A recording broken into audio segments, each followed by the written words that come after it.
Welcome, everyone. Thank you for showing up at this session. As I mentioned last time, there are lots of interesting sessions going on right at the same time. So thank you for being interested in WSH Workforce Track session. This is on identifying workforce development opportunities in the water sector through the programming. My name is Vedachalam. I am the Senior Director for Water Equity and Climate Resilience at Corvius Infrastructure Solutions. We are a national firm that builds public infrastructure with a heavy emphasis on community engagement and local business inclusion. And my colleague Roland is here, so he'll talk a lot more about the program itself and how it was structured and everything. I'm based here in the Washington, D.C. area, and I'm proud to be hosting this panel, moderating this panel, with lots of experience, building training programs for community members, for businesses around the country. And I'm excited here again in some more depth, and in some cases, I think slightly different programs from what we heard in the first session.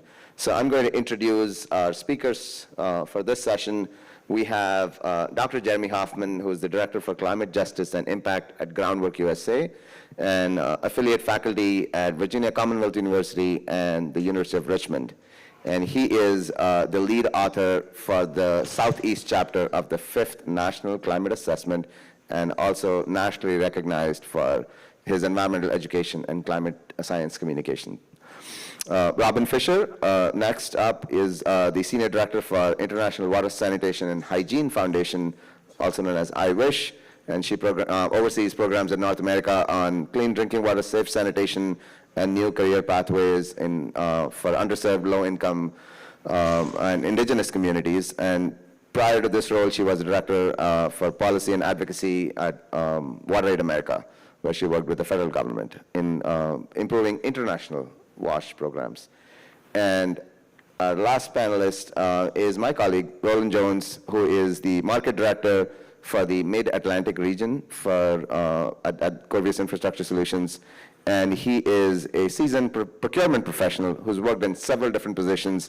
And most interestingly, he has worked in private sector, he has worked in the government, back in the private sector again. So he has tons of experience in this space and experience building these workforce programs.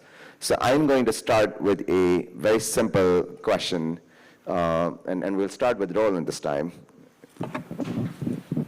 Thank you. Tell us, Roland, give us a little picture of, so Roland has this unique position where he is working in a program that he designed. So he used to be working at Prince George's County government when the Clean Water Partnership Program was designed. So he was literally describing his own role 5 years down the line. So I want you to tell us what was the impetus for this highly interesting model where workforce development, local business inclusion was a key component. How did those discussions happen? So give us a little behind-the-scenes picture of 2011, 12, 13. Okay. Good morning, everyone. Again, I'm Roland Jones. I'm the Market Director for the Mid-Atlantic region for Corvius Infrastructure Solutions, which means that I have Largo, Maryland, the Clean Water Partnership, and Chester, Pennsylvania, which are two very interesting things, and maybe I'll get a chance to explain them later on. So I used to be the Director of the Office of Central Services for Prince George's County government under the Return L. Baker III administration back from 2010 through 2018. And what's very interesting, I'm probably the only one in the world that has worked on both sides of a community-based public-private partnership. To give you a little short history, Prince George's County is what we call 10 miles from Rome. It's 10 miles from the White House, 500 square miles, a little over 1 million people. It's the most affluent African-American county in the world in terms of income and education. A lot of people left Washington, D.C. to go out to the suburbs in the late 70s, early 80s to Prince George's County, which used to be a small tobacco farming community, and now it's developed into a lot of different things. So we did a whole lot of work in Prince George's County. We got MGM Casino to come there. We've got National Harbor. We built a new hospital. We did, at one point in time during the Baker administration, we had $10 billion worth of development going on at one time, which was fantastic for Prince George's County because we had to catch up to the other counties. Second largest jurisdiction in the state of Maryland, and of course very close to the Chesapeake Bay. So I'm running the department, the Office of Central Services, which I used to say is the most important department in the county government because it touches very, very much everything. And one day I have Adam Ortiz, who is the director of the Office of Environment, and Larry Hoffman, who is a world-famous environmentalist and has lots and lots of patents on BMPs. As a matter of fact, he was kind of the master of BMPs when they started.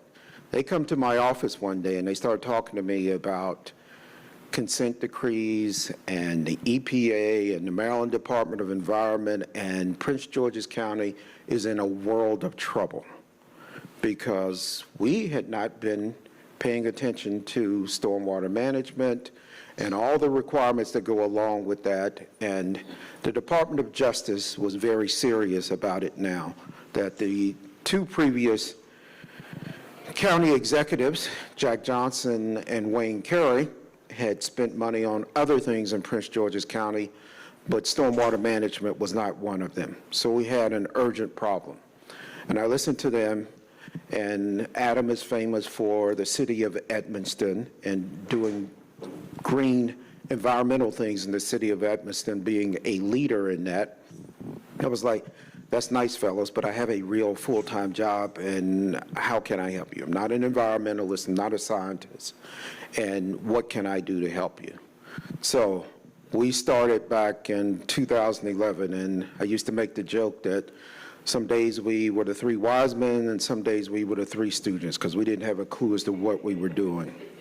And we did everything from doing presentations at the White House to going out and meeting with people kind of from the White House to the outhouse and talking about a brand new thing that Dominique Lukanoff at Region 3 of EPA had come up with called a community-based public-private partnership.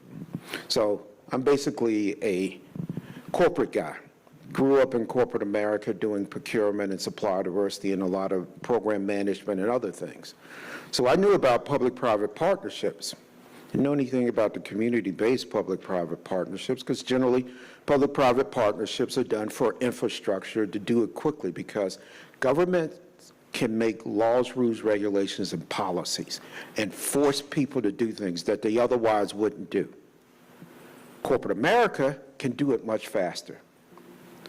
So I had run as a matter of fact, I worked for the Maryland Department of Environment as the Director of Procurement before I came to Prince George's County as the Executive Director of Supplier Diversity, and then eventually became the Director of the Office of Central Services, and I was the procurement agent for Prince George's County. So from a corporate standpoint, we can do things much faster. Procurement, we can do it light speed. We don't have to go through a lot of policies and procedures and terms and conditions and a lot of different things. And Prince George's County needed to get things done very fast. So I worked and negotiated with Corvius, the Corvius group at that point in time, for 2 years to come up with the terms and conditions and how were we going to manage this public-private partnership. So Greg Canito, who's our chairman of the board now for Corvius Infrastructure Solution, he and I became great friends because we negotiated back and forth.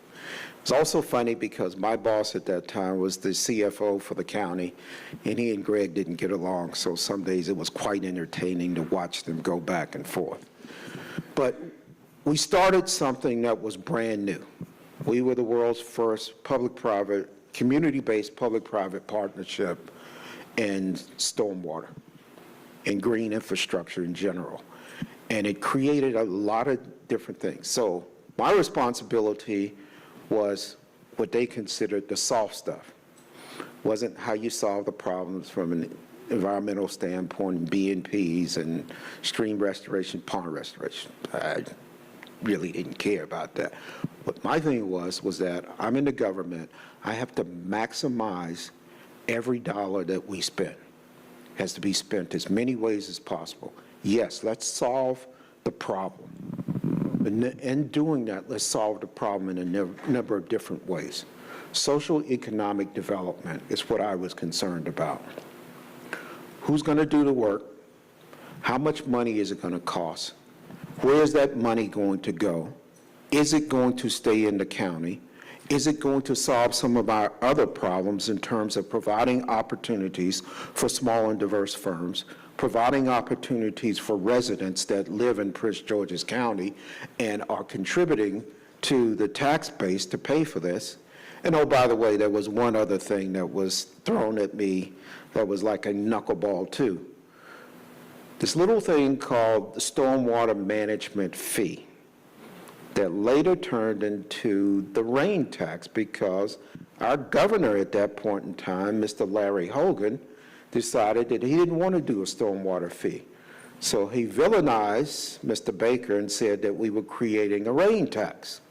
So you can imagine how it was going out and socializing with people that you're now going to have to pay an additional fee, and we're calling it a stormwater management fee, and the governor's calling it a rain tax. Nobody likes the word tax, period. So I could go on, but I will relinquish the microphone now. Oh, that was great. I guess I'll use the same context. So, I think we're interested in knowing the program itself, but give us a little bit of the context as to how, your program also got set up. This time, I think you're going to talk about Alabama. Yeah. So talk a little bit about, why the need and how, the process behind. Yeah, so in the first track session, I discussed a plumbing curriculum that IWSH developed for Navajo Technical University. In this session, I want to talk to you a little bit about going to a younger audience with high school students and a program that we built as down in Lowndes County. I don't know if there's a photo on the screen, but IWSH was brought into the program that many of you heard Ms. Sherry Bradley talk about with Black Belt Unincorporated Wastewater Program. That's an area of Alabama where the soil conditions are so difficult to not allow for permeation of sewage or wastewater. She and her group were able to tap into a federal grant to fund septic tanks. But as she mentioned during her presentation or her speech, was that you can handle a lot of the outside and you got the money, but what about the indoor plumbing? What about moving water efficiently through a home to reduce the burden on the septic system? So that's where partners like Lixil Americas were brought in to help provide fixtures and fittings. And then IWSH came in because we had the team of plumbers. But as we were doing the work down in Alabama, we quickly realized that there was a serious gap in plumbers. There was no workforce to tap into, no qualified labor in this entire county. There were people who knew what they were doing, but they did not have the proper license to function as a licensed plumber in the state of Alabama. And this is happening in a lot of marginalized communities where they don't necessarily have access to the opportunities to get the education, to then sit for the exams, and to meet the criteria to get their license. So as we're working in this community, we're realizing that there's a gap in workforce. We also wanted to figure out a way to empower the community members to be a part of the solution. And I actually will correct myself. We cannot empower individuals. We can only give them the tools to feel empowered. And so what we wanted to create was a tool for young high school students to get involved in the plumbing aspects that we were doing in their own communities. Excuse me. So with BBWP, we were able to recruit high school students to come and learn the basics of plumbing. And how they learned that was through what we developed at IWSH called the Household Plumbing Survey. This is a tool that allows students to learn the basics of plumbing systems inside of their home and to assess what is working and what is not working. From that survey, what they've identified is then handed over to a licensed plumber who can then perform the retrofits inside of the home. So we've been running this survey program now for 3 years. The first year we had 3 students, second year we had 12 students. This third year we actually wanted to narrow it back down to 6 students because it's a little bit more manageable. But of those 6 students, 4 were returning from the previous year. These students are getting paid to be part of the program. They're learning a lot about the plumbing industry. They're learning through, we built demo boards. We built a PowerPoint presentation because learning happens in all different facets. We wanted people to have experiential learning, touch the pipes, touch the fixtures, understand what we're talking about, hold an aerator in your hand and know that that little piece is actually gonna help with water efficiency inside of your home. So from that survey classroom training and all the experience, we then take them out into the field and we work with them to conduct these surveys. So they have chaperones because they are under the age of 18. They are going with our licensed plumbers in Alabama to understand plumbing systems in their own homes. And what we realized through the survey program was this was the gateway, this was the entry point to get young people engaged in plumbing and figuring out how they could be a part of workforce in that regard. Many of these high school students are actually in a welding program. That's the only trade that is offered to them. But that's certainly not the only trade that exists in this world.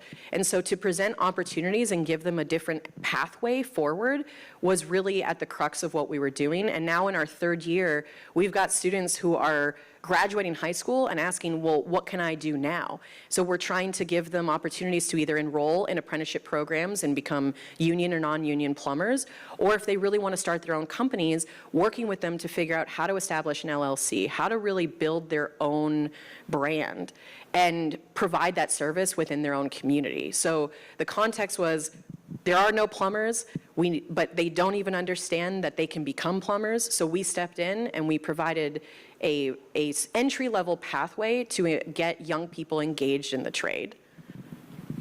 Oh, sorry, you'll use that one. Well, I'm happy to provide a little bit of a different perspective on this.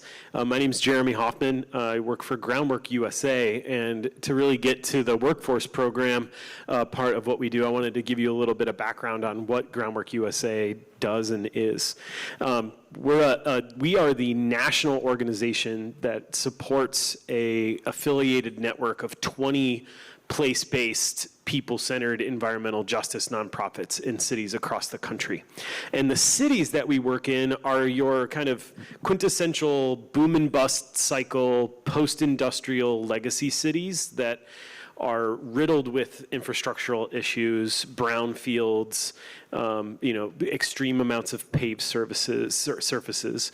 And so the neighborhoods in which we work are the neighborhoods that were formerly redlined in that city, that experienced demolition to make way for the federal interstate system, that is experiencing disinvestment and marginalization. And so, but the people that we work with want to see their neighborhood as a beautiful place. They want to feel safe. They want to feel that their kids are succeeding. And so all of our nonprofit entities, which we call trusts in our network, say that through changing places, you can change lives. And so our programs, therefore, kind of spread around a variety of different age groups. I like to say from K to gray. If you get that turn of phrase, that guy got it, nice. And so I'll talk a little bit about them. Our green team recruits opportunity youth from middle and high school to partake in basically like sustainability and climate resilience programming that can take the form of doing urban gardening and urban farming, or doing things like urban forestry at the same time. And so that's kind of like a pseudo workforce program, in that many times our green teams are exposed to different career pathways within those experiences that they do in improving a green space in their neighborhoods. Kind of next is our Climate Safe Neighborhoods partnership, which is both youth and adult audience focused, where we actually recruit residents from particularly highly impacted neighborhoods and kind of frontline communities to actually participate in an action group setting that learns about the history of the place that they live in. Every single experience that these individuals have is the direct result, the integrated result of decades, if not centuries, of decisions made by urban planning and a few people with a lot of power affecting a large amount of the people that live there in the present. And so we disaggregate, why are there such inequities in our built environments? Why is there so much of why is your neighborhood 15 degrees warmer during a heat wave than your neighbors? And so with that kind of knowledge base and spatial awareness of place, that's then turned into a demonstration project where we can actually put a practice into the ground, like a pocket park or a grove of trees, while also training the residents in the action group to actually intervene in city systems and governance systems that perpetuate those inequities. So we actually train them in how to give a public comment at a city council meeting, how to get them in front of a city councilor or in the budget meetings to advocate for more inequitable distribution or more equitable distribution of resources.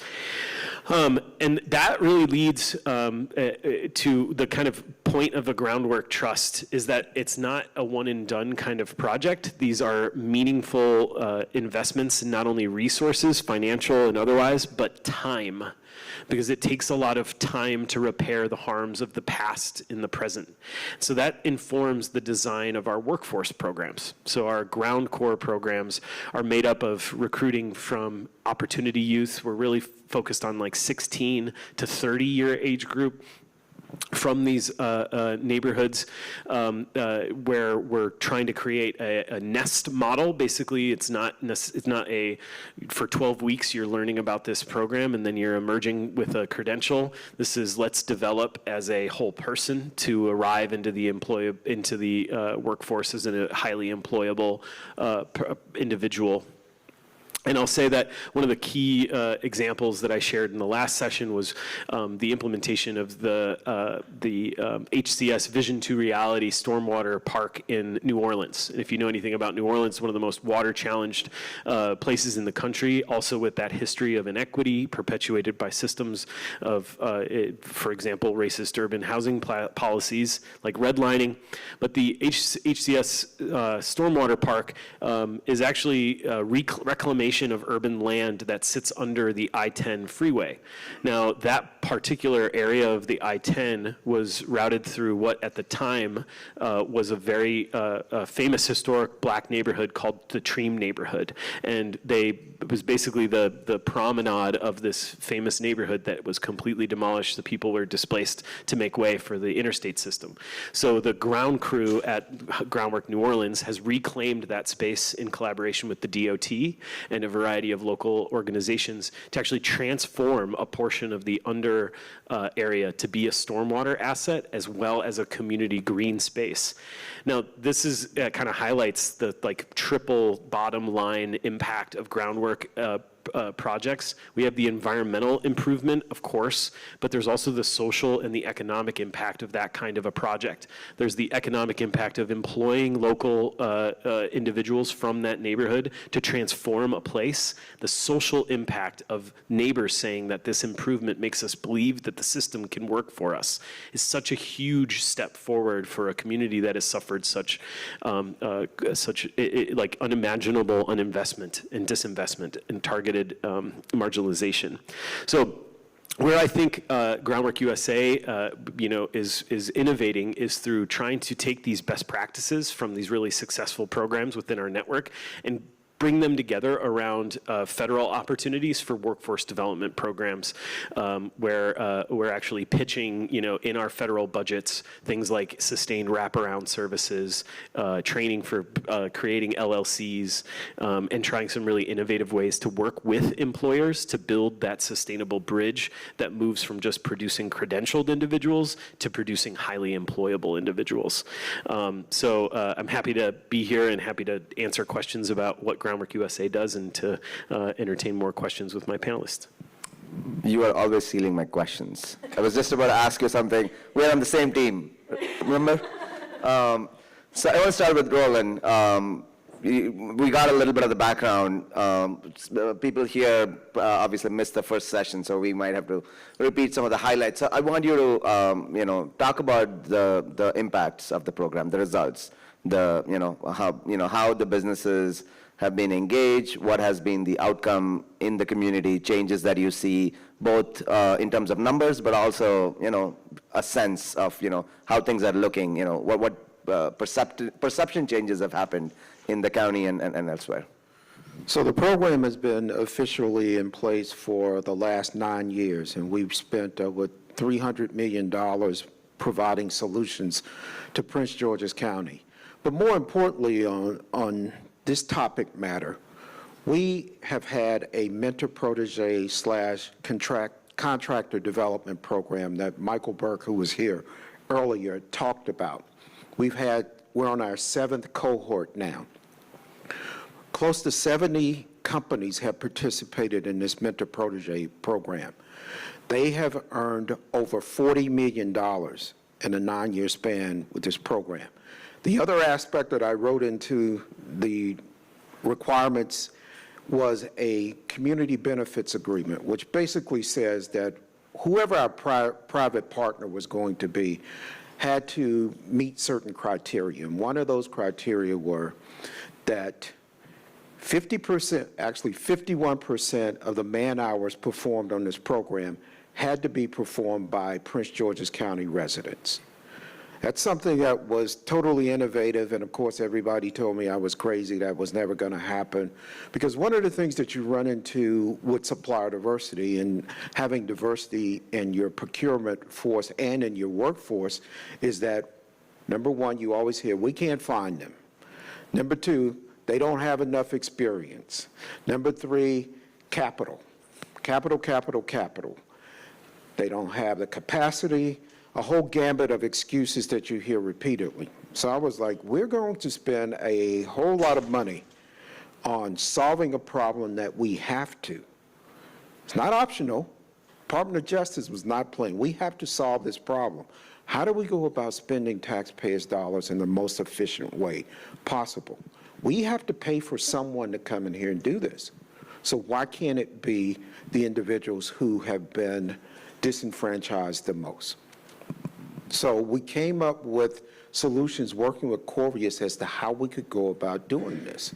We also work with Employ Prince George's, which is a workforce development program that the county has to make sure that individuals would be capable of doing this. We talked to companies about pivoting. We created opportunities. Because what you have to do most importantly, it's nice to give someone a training program. But if you take them through a training program and you don't have opportunities on the other end, it's just simply words on paper.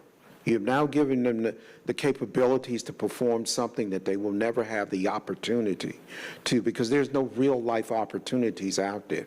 So we had to make sure that we could connect the two together, and people had to think outside of the box.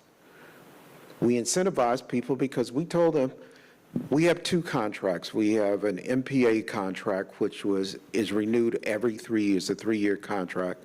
And we also have an MMA contract, which is a maintenance contract. That's a 30-year contract that everything that we put in the ground, we have to maintain. So we could show the business world that there are going to be long-term opportunities. This was not something that was going to be quick and done. So you have to provide those opportunities. You have to give people the necessary knowledge to be successful. And then the other thing that you have to do is you have to let people know what you're doing. You have to communicate to the communities that you're targeting. And we do outreach. We do outreach about the program. We do outreach about individual projects. We do outreach about the opportunities that are coming there. It's kind of like if a tree falls in the forest and no one hears it, did it fall? So we have to do outreach. You have to be cognizant of who your intended audience is and how do you go about communicating with them. Robyn, you can use the same prompt adapted to your program. What sort of changes do you see based on the cohorts that you have graduated? Sort of changes in, how they are doing, the people who graduated out of the cohort, and then a general sense of, there is something palpable, how does it contribute to the community? Yeah, absolutely. So what I failed to do, because I realized we're doing the same thing a second time, is what IWSH really does is we convene the plumbing industry. That is the crux of what my organization does. We take plumbers, we take certified materials, and we leverage all those resources to provide small-scale solutions within communities that can then be scaled up through government intervention or private sector. We really are firm believers of public-private partnership in order to achieve the intended outcomes that would be in service to communities. When we were working in Lowndes County, Alabama, the septic needs were great. The indoor plumbing repairs and retrofits that were needed were also top of list. But when you look at who is qualified to do any of this, there were really no service providers to reach out to. We called countless plumbers to make sure that they were qualified. Did you have experience? Would you even commute to this community? And the answer was no, no, and no. And so when you're operating in what is seemingly a labor desert, where you can't access anyone to improve the services for people to get quality water and sanitation, then that's what really birthed this idea of the survey program of engaging high school students. What we'd like to do as a next step and go a bit farther is to institute a plumbing curriculum and course for the high school students at their vocational training center. I had mentioned earlier that they were offered welding, and they get that through a local community college. But that's not the only trade, and when plumbing is such a necessity in order to provide water and sanitation services and improves people's health, we really need to address that. And another statistic that folks are not aware of is that, Lixil had a report released recently that showed that by the year 2027, we're going to have over 500,000, or we'll have a deficit of 500,000 plumbers, meaning that there are 500,000 individuals that we need to actually provide services to these communities that don't exist.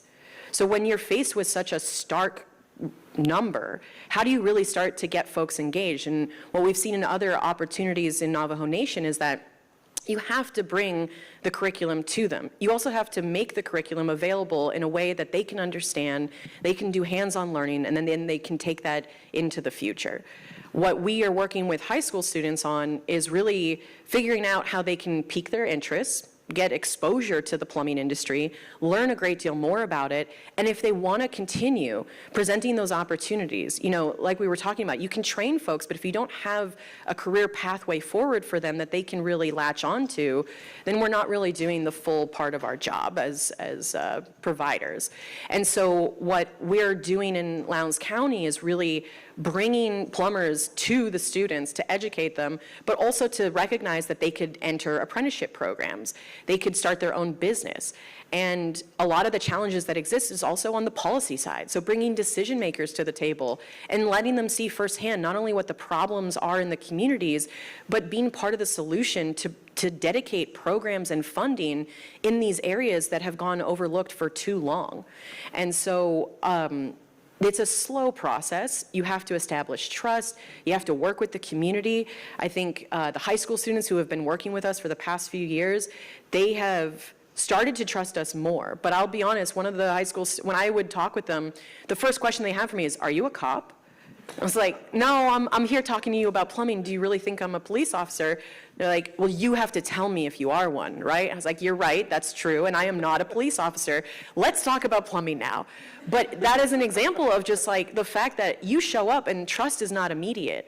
Those kids were brought to the program because of a matriarch in the community saying how important the program was. Miss Bradley was talking about it earlier, that she has 12 women who are the community contacts. That is one of the best practices I've ever seen in any program, is that it's community-led, it's community-driven, and you bring the solutions to these folks who are trusted, and you, by association, become a trusted partner. That has taken years to develop with them, but we are finally hitting our stride in that community where we are getting students more interested in being part of the program. The school officials who would never even answer our phone calls are now coming to us asking for this plumbing course. They want us to build a wet lab for them so the students can get hands-on training. They want to figure out a pathway forward for their students who don't want to go to a four-year university. And I don't know how many folks saw the article that came out in Wall Street Journal about a month ago saying Gen Z is ditching the four-year university. They're going back to the trades. And these folks see the opportunity for not only not getting into countless debt when you go to, a four-year university, but immediately having an opportunity for a viable career that earns them a solid income, creates generational wealth, and allows them to kind of change the position that they're currently in a socioeconomic status, and provide for the future, for themselves, for their families, and for whatever children they may have.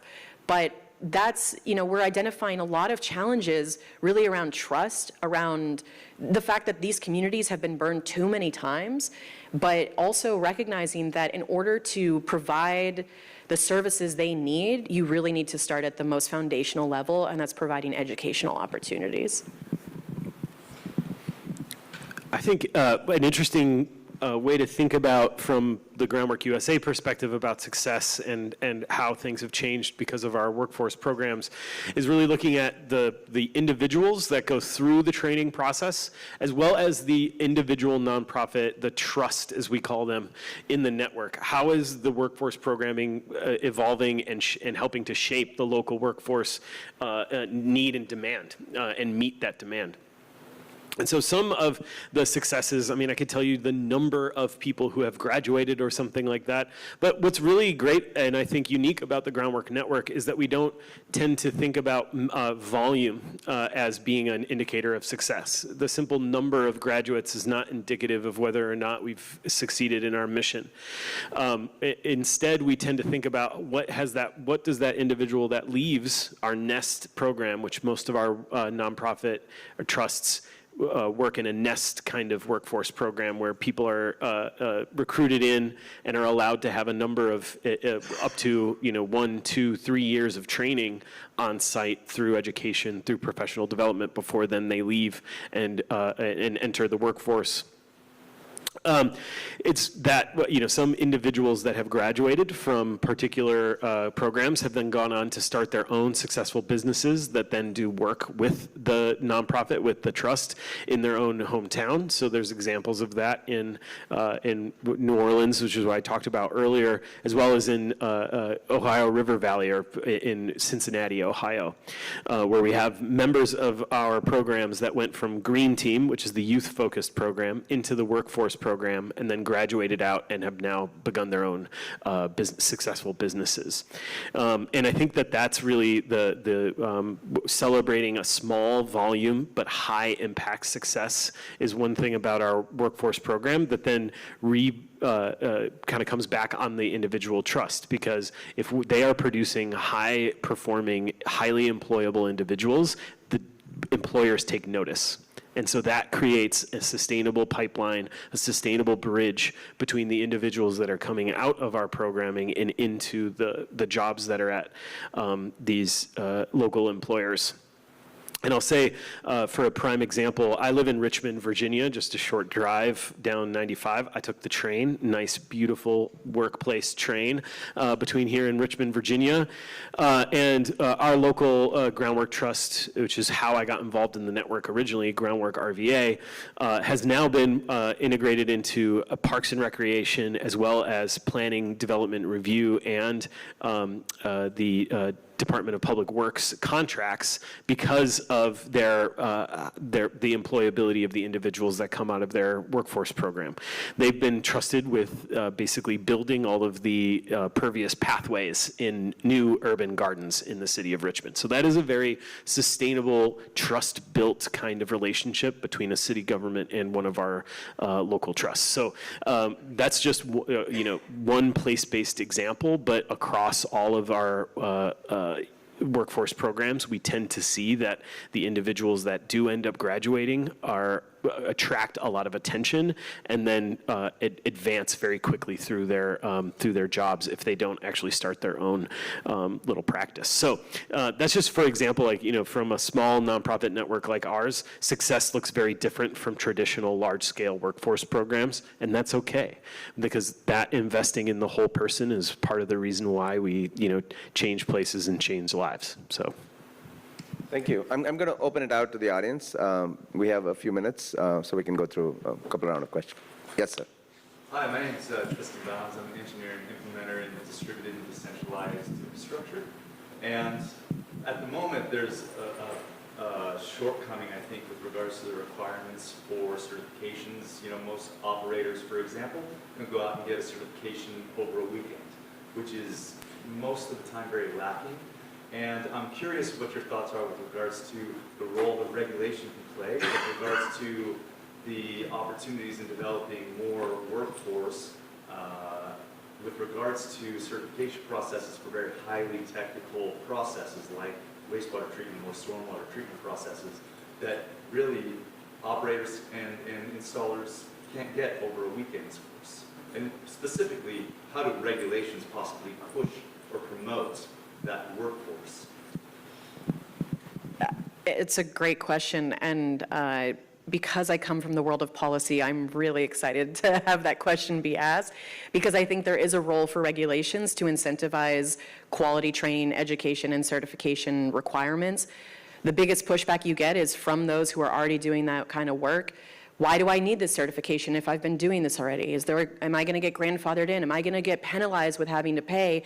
And if I have to pay for this certification, it's passed on to the consumer anyway. So are we ensuring that there's a qualified workforce, or are we burdening folks with unnecessary rules and regulations? So you need to kind of find that fine line, but I do think there is a role for regulations to support the growth of a workforce development industry in a way that you provide better quality training and certification for these complex systems and others. In the state of Alabama, for instance, folks don't go and get their plumbing license because it takes years to sit through the programs. Then you have to sit for the exam, and you're paying for all of this. And most folks in these rural communities don't have access to that sort of knowledge base, that time, nor do they have the funds to even pay for that certification. So you see a lot of folks doing the work without the proper certification, but there is no regulatory enforcement either. Nobody's out there inspecting everyone's license and making sure that they're operating in accordance with the law. And so it is kind of one of those issues where if regulations don't have a strong enforcement mechanism, but you also don't overburden a low-income community with those regulations, again, a fine balance.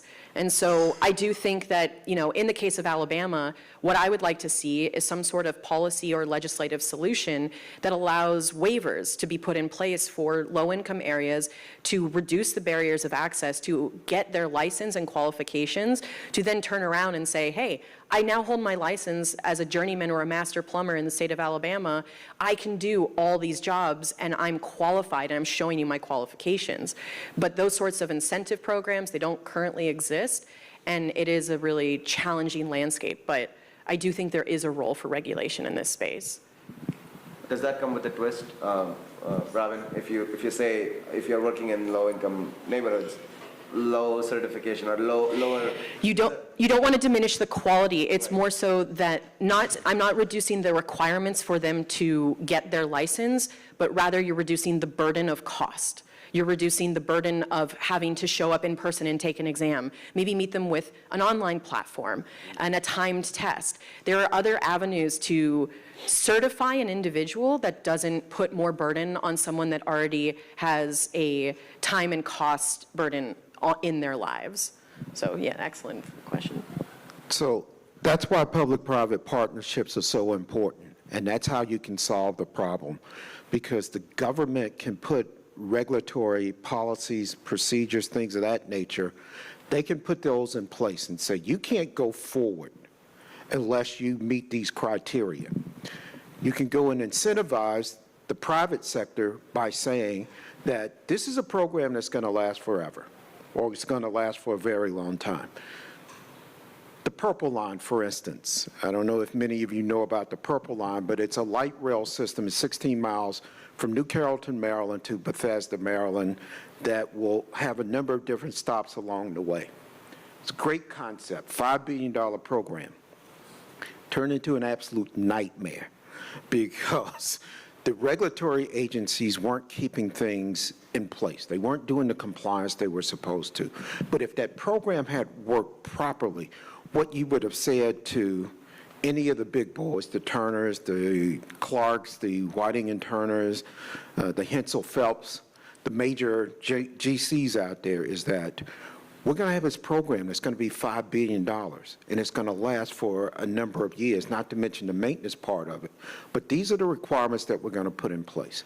And we are basically incentivizing you, but we're also holding you responsible to go develop a workforce. And you need to do whatever you need to come up with, whatever strategy you can in order for you to gain a top priority on this project.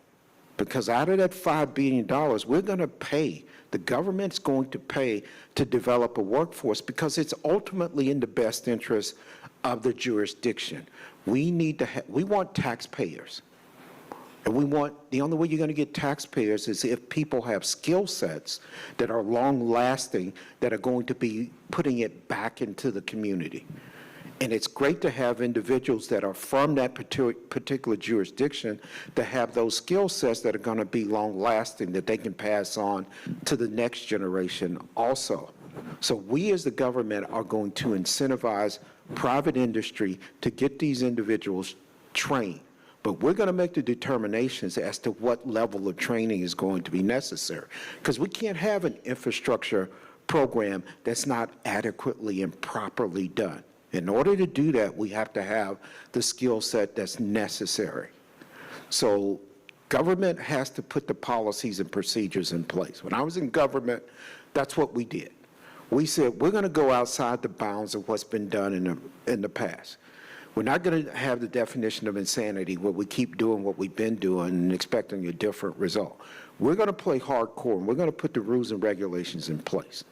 And we're going to bring in the private sector, incentivize them by paying them money that we otherwise would have done internally. We don't have the capacity or the manpower, nor the capabilities. We're not on the cutting edge or the bleeding edge like private industry is that can bring the kind of solutions that we need.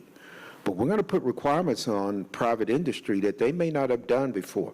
If you want to play, you've got to participate, and you've got to make sure you meet the requirements we put in place. I think as far as the regulations go for particular pieces, like, I know a stormwater or wastewater engineer, and they're, freaking out about the very limited workforce that they have coming out, with high-level chemistry degrees.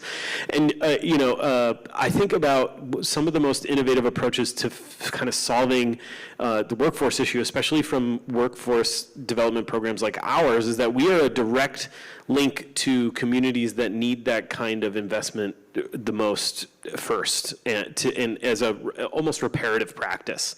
And so some of the most innovative approaches I've seen to including and diversifying workforce in other sectors, things like urban forestry, for example, is to provide the adequate pre-employment program in conjunction with the employer directly. So our kinds of organizations work directly with an employer, identify this missing workforce need, and then co-design a program that basically alleviates some of the problem of going through the training independently, because the business is taking on the cost of doing the training. So they are basically paying for this individual to receive the certification program because they want to have that workforce on the other end.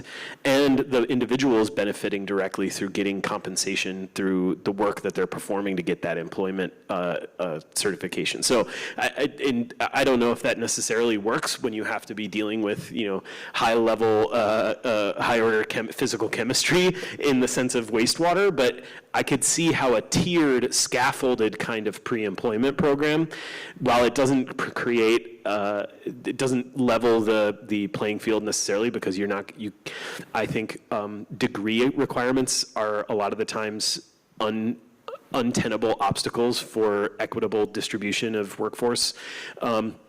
And so, like, it has to be two-way street. Like, the employers need to be like, oh, maybe we shouldn't make them mandatory that these credentials are necessary for employment in this position. Now, that doesn't remove the regulatory issue, which is at the policy level.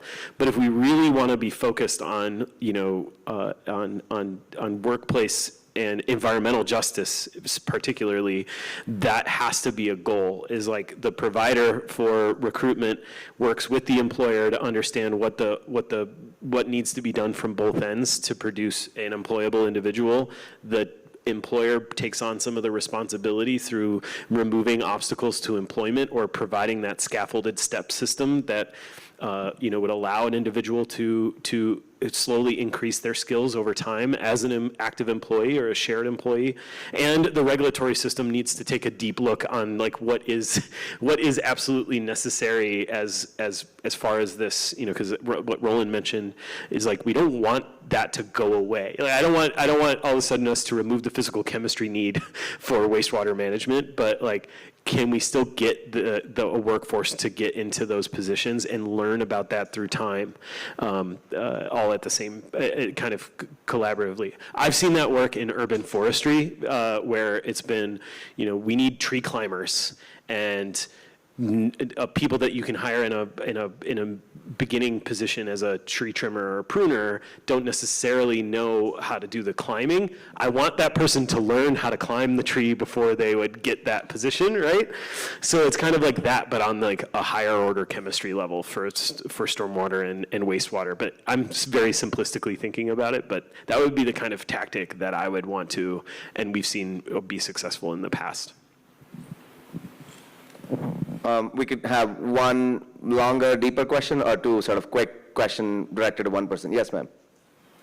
Yeah, go ahead. The talk about public-private partnerships, I was wondering, you know, there are a ton of different private companies that I can partner with. Did you send an RFP process? What was how was that relationship developed? Was it just word of mouth? But how do you find each other? So basically, we did an RFP, and as a procurement person, I'm always going to ask for an RFP, RFI, RFQ, RFX, some type of process. And I'll tell you the reason why. Because we have taxpayers' money, so it's got to be fair and equitable. Even if someone over here has an excellent solution and they're willing to work with us, some private entities are afraid of public-private partnerships because some of it can mean that you're taking a greater risk than you normally would as a corporation going in and responding to an opportunity. So you have to really accentuate partnership and make sure that they understand. But I would always suggest when you're dealing with taxpayers' money, you want it to be fair and equitable, have a competitive process. As an NGO dealing with public-private partnerships, you typically, you come up with the idea and then you go out and look for the funding. And private sector companies, if you find what really makes them tick, what really hits the nail on the head for them, they get brought into the fold and they have the finances that can be deployed. But the government is the one that wants to take the least amount of risk, but they want to see proof of concept. And so once proof of concept is done, government steps in and is able to scale up. But having everybody at the very beginning and identifying those partners is really just sitting down with stakeholders, figuring out the landscape, and continuing to build from there. You're never going to get it perfect right out the gate. I don't think I've ever seen anybody do it perfectly right out the gate. But as for IWSH, as we've identified partners, it's what private sector has a vested interest in what it is we're attempting to achieve, and then finding avenues to reach those ESG managers or the chief impact officers. But finding those synergies is really the best way. And then once the once the NGO is partnered with the private sector, bringing in government officials, it makes it that much easier to bring them to the table, in my opinion, rather than going to the government and saying, hey, I've got an idea for a project. And they're like, I'm not going to fund you. I don't have the money. What are you talking about? But private sector has, I would argue, more flexibility and resources that you can fail fast, fail cheap, kind of. But when you can align all those interests and then use government to help scale solutions and then provide those for communities, that to me is like the perfect storm. I don't know if you want to talk about public-private. Time for one more quick question. Yes, sir. My name is quick, but basically it was kind of piggybacking off of what I was saying earlier. My name is Roland, by the way. I work for EPA. One of my question was, for your different organizations, do you all, as far as funding, for instance, if an individual needs to get a certification, do you all have the funding for that? Or do you all look for, like, for instance, workforce grants that EPA provides, or talk to I have EFC and I'm struggling with acronyms, but do you look for the other routes of possibly being able to find the funds or the things necessary for you to be able to help those individuals? From the nonprofit, small nonprofit world, we are actually, several of our trusts are funded through the EPA job training grant. So the ORV is doing brownfields reclamation training, and so as part of their budget, they're funded to get the certifications necessarily, OSHA 10, OSHA 30, and so on. And so many of the federal programs now are open to that sort of thing. So that's a viable, cost item in our budgets. So we just submitted to the Department of Commerce, NOAA, a proposal for a climate-ready workforce program, and so that includes that. Sometimes philanthropic organizations, they have way less fences around what you can spend the money on, so that's actually super easy. If we get a job training interest from a philanthropic organization, like, that's amazing. That would, certainly, state and to certain degrees, there's like a spectrum of relative, like, how onerous is the reporting and all that kind of thing for each one of those trainings. But we kind of just mishmash all together. Where we can, we get the money to do the certifications and get the training and the wraparound services. But the federal programs that came out of the IRA and the bill certainly have made it more clear that you can use money for that purpose. So we do both. We get state funds, SRF funds, we get EPA funds. We have a Employ Prince George's program that's set up in Prince George's County government now. We send people through that program because they're getting funds from the Department of Labor and other federal funds too. So we're going to use whatever process we possibly can. Because of the infrastructure programs, we are doing a lot more funding.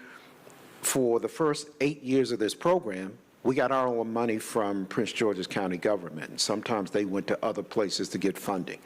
Now we've been told we have to raise some of the funding. So it's a curveball for public-private partnerships. So we are out looking for philanthropic funding. We're out looking for private funding. We're looking state, local, federal funding. So we're trying to get it from whatever source we possibly can. And the last thing I'll say, I mean, there's so much federal funding out there, but access to it and finding avenues to apply for it is quite challenging. Small NGOs like my group, we typically cannot prime on a federal grant. We either don't have the capacity to write the grant, to manage the grant, or we don't meet the criteria. There are other groups who meet the criteria but don't have the ability to apply for it. So that's typically when I think private sector is so useful because, again, proof of concept and helping to pilot a program that then can be taken to the federal government, and it makes it that much easier to apply for federal funding. But I do think that the federal government leaves a lot of money on the table. That is so unfortunate. It does not make it to the people in the communities that are most affected and need it. That doesn't mean that the federal government is doing a bad job. It just means that we need to work harder to close that gap and to figure out how to help folks get access. There are groups like RCAP who help with technical assistance, but we need a lot more opportunities like that because even most recently, USDA EPA came out with a new grant opportunity for sanitation. That's great that they've provided it for nonprofits and tribal governments, but it's still a small window of time to apply for that grant. And if folks are not equipped to do so, they are missing out on that opportunity. And that money, whether or not it's going out the door, is seemingly left on the table because that organization who could implement solutions is not able to tap into that federal funding. So there's always that challenge when you're dealing with small implementing groups who don't have the capacity to take on federal funding. And I think that has been a long-standing challenge in general. But nevertheless, public-private partnerships do help move the needle. It's just a balancing act. and how you get everybody to the table and just starting those conversations early on. Thank you. I want to thank the panel. We are officially beyond time. It is lunch, so I don't want to keep you longer. Thank you, Roland, Robyn, and Jeremy. And this is, to me, the reason we put together this panel. I was asked to talk, but I said we have more interesting people that I want to hear from. This is a living, breathing example of environmental justice in communities and in different parts of the country. So I want to, I hope it inspired you in some ways and, connected with your own work. Thank you so much.